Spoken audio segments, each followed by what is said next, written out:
प्रत्येक व्यक्ति अपने जीवन में कोई ना कोई लक्ष्य लेकर के चलता है और उसकी हार्दिक तमन्ना होती है कि वो अपने लक्ष्य के प्रति सफलतापूर्वक गति कर सके, सफलता प्राप्त कर सके, अपनी मंजिल तक पहुंच सके। और इसके लिए भिन्न भिन्न प्रकार के उपाय कभी अपनी समझ से और कभी दूसरों के द्वारा दी गई प्रेरणाओं से वो व्यक्ति करता है। अनेक लोग सफल हुए हैं, तो कुछ ऐसे जिज्ञासुओं ने तीर्थंकर प्रभु महावीर से पूछा कि प्रभु, व्यक्ति अगर सफल होना चाहे तो उसको क्या करना चाहिए? सफल होने का उसका उपाय क्या है? जब हम अपना लक्ष्य निर्धारित कर लेते हैं, अपना रास्ता निर्धारित कर लेते हैं, हमें क्या करना है और कहां पहुंचना है, ये निर्णय करने के बाद हम वहां तक पहुंचे कैसे? कौन कौन सी बातों का ध्यान आदमी को रखना चाहिए? कृपा करके इस संबंध में कुछ मार्गदर्शन करें। तीर्थंकर प्रभु महावीर ने अपने शिष्यों की उन बातों को सुना और उनको मार्गदर्शन देते हुए फरमाया, अप्पा चेव दमयब्बु अप्पाहु खलु दुद्दमु अप्पा दंतो सुही हुई अस्सिम लोये परत्थया। अर्थात अप्पा चेव दमयब्बु, आत्मा ही दमन करने योग्य है, केवल आत्मा ही दमन करने योग्य है। अप्पाहु खलु दुद्दमु, किंतु आत्मा दुर्दमनीय है, उसे दमन करना इतना आसान नहीं है, बड़ा कठिन काम है। अप्पा दंतो सुही हुई अस्सिम लोये परत्थया। जो आत्म दमन कर लेता है वो सुखी हो जाता है, सफल हो जाता है। अस्सिम लोये परत्थया, चाहे इस लोक की बात करें या परलोक की बात करें। ध्यान रखें, यहाँ पर इस लोक का मतलब है वर्तमान में हमारा जो जीवन है वो, और परलोक का अर्थ हम ले सकते हैं हमारा आने वाला भविष्य। जीवन का तो कोई भरोसा नहीं किया जा सकता।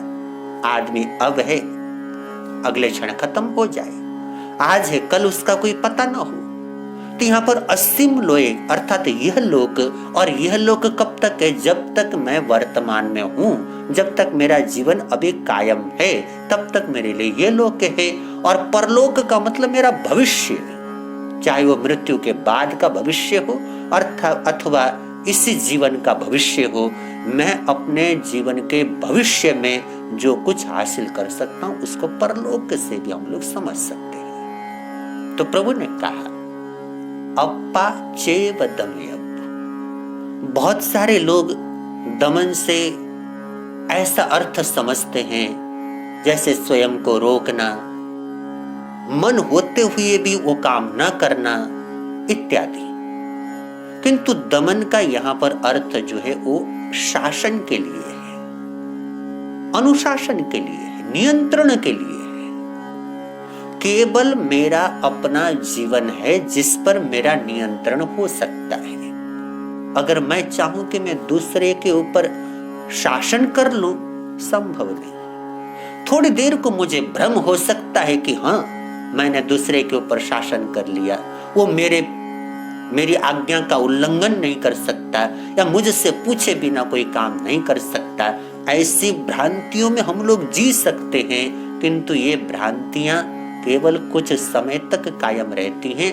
सत्य ये है, दुनिया के अंदर विश्व विजय का स्वप्न लेकर के चलने वाले लोग भी अंततः दूसरे के ऊपर शासन नहीं कर पाए, अंततः हार गए। दूसरे के ऊपर शासन करने के लिए ले जाने वाला जो भाव है, जो रास्ता है, वो पराजय का ही रास्ता है। और ऐसा प्रत्येक व्यक्ति हमेशा पराजित हुआ है जो दूसरे को अपने अनुकूल बनाने की चेष्टा करता रहा। आप परिवार में हैं, जब तक आप ये चाहोगे कि दूसरा मेरे अनुकूल हो जाए, सफलता नहीं मिलेगी। आप स्वयं को अपने अनुकूल बनाइए, स्वयं को अनुशासित कीजिए, ये आप कर सकते हैं। और महापुरुषों ने ऐसा ही किया है। स्वयं के ऊपर स्वयं का अनुशासन ही सफलता का मूल मंत्र है।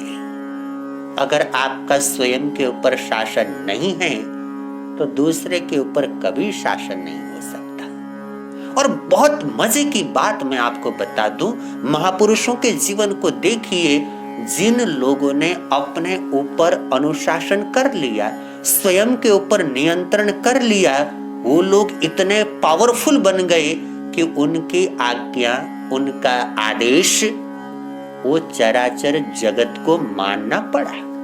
माना लोगों ने, और मजबूरी में नहीं माना, खुशी से माना।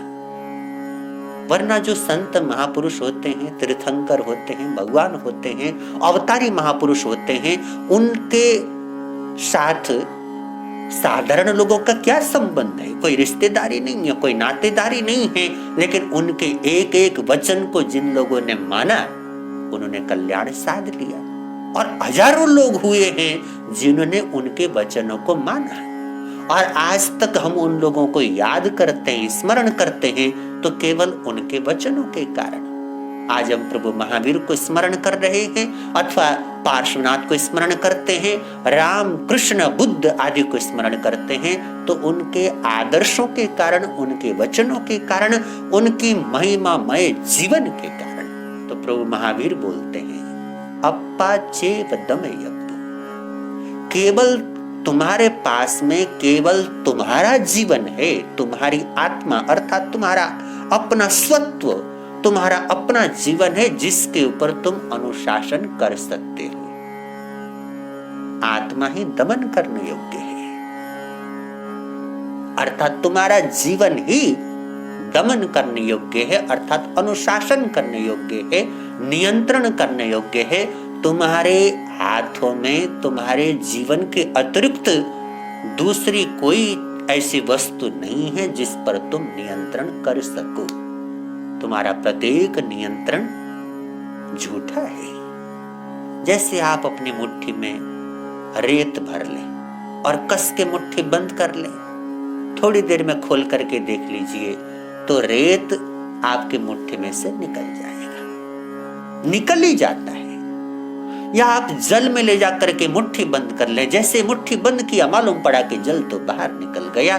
बाहर का नियंत्रण ऐसा ही है, जैसे आपने मुट्ठी बंद किया, जैसे आपने सोचा कि हाँ मैंने इसको अपने वश में कर लिया, मैंने नियंत्रण में कर लिया, तभी मालूम पड़ता है कि आप झूठे जगत में जी रहे हैं, झूठ में जी रहे हैं।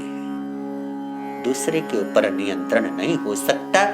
नियंत्रण हो सकता है स्वयं के ऊपर, केवल आपका जो अपना जीवन है, आपका मन, आपकी वाणी, आपका तन, इनके ऊपर आपका अनुशासन हो सकता है। कछुए को देखिए, जैसे ही किसी खतरे का आभास हो जाता, तुरंत अपने अंगों को संकुचित कर लेता है, और उसके बाद हाथी जैसे विशाल काय प्राणी का पैर भी उसके ऊपर आ जाए, कोई उसका बाल बांका नहीं कर सकता। भीतर से इतना कोमल है, लेकिन अपने कवर के अंदर आने के बाद कोई उसका कुछ बिगाड़ नहीं सकता। ठीक इसी प्रकार अगर आप अपने जीवन को अपने नियंत्रण में रखते हैं, दूसरा कभी आपका बुरा नहीं कर सकता, कोई बाल बांका नहीं कर सकता। जब तक आप तैयार न हो, हम दूसरे को निमंत्रण देते हैं। कहावत है ना, आप बैल मुझे मार। मैं सामने वाले को निमंत्रण देता हूं कि तू आ और मुझे दुखी कर, मुझे परेशान कर। कैसे निमंत्रण देते हैं? जैसे ही आप दूसरे को अपने अनुशासन में रखना चाहते हैं, नियंत्रण में रखना चाहते हैं, दूसरे की बातों से अपने आप को प्रभावित होने देते हैं, आप ऐसा निमंत्रण देते हैं।